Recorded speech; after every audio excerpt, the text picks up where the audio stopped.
best odds. Yeah. Do you understand that? The Daniel Penny guy. Isn't that his name, Daniel Penny? Sergeant Penny, yeah. Penny. Ask him to help you. Yep. He's the kind of guy you want to be near. These are the statistics that you need to know. And it's one thing to ignore them, and it's another thing to actively hide them and cover them up. That is what is happening here. So the editor-in-chief of the Tennessee Star, Michael Patrick Leahy, will be here in just a moment. 80 new pages. Let me tell you what is included, and he'll be able to give us some more detail. Hale, the shooter, Audrey Hale, was in therapy for 20 years.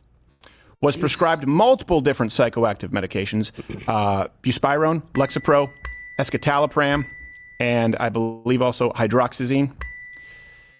This person fantasized about the attack as far back as middle school.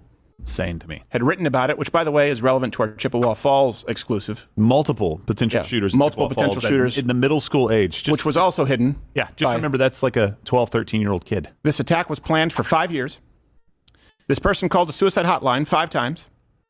And this person wrote a suicide note for their parents.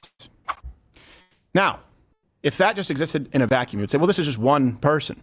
Well, again, transgender individuals attempt suicide at a rate of approximately 42%.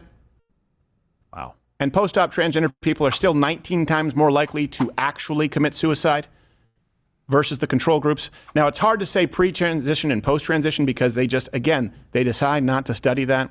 The major governing bodies, whether you're talking about the CDC, whether you're talking about the DOJ, or in this case, you may be talking about some cases NIH. Now, what we do know is it's a 42% attempted suicide rate for the transgender population as a whole. That doesn't necessarily differentiate between pre-op and post-op. We do have the numbers. Post-op, they're still 19 times more likely to commit suicide than the general population. Guess what? That's more than Jews in the Holocaust. That's more than black American slaves. Sorry, it's not because you can't take a dump at a Target.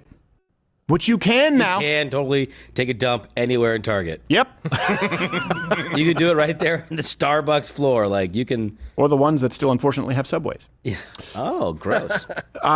So you have also, by the way, Hale wrote a 3-page entry about, quote, my imaginary penis days before the attack. And this seems to be a running problem, is that the penis there it's imaginary.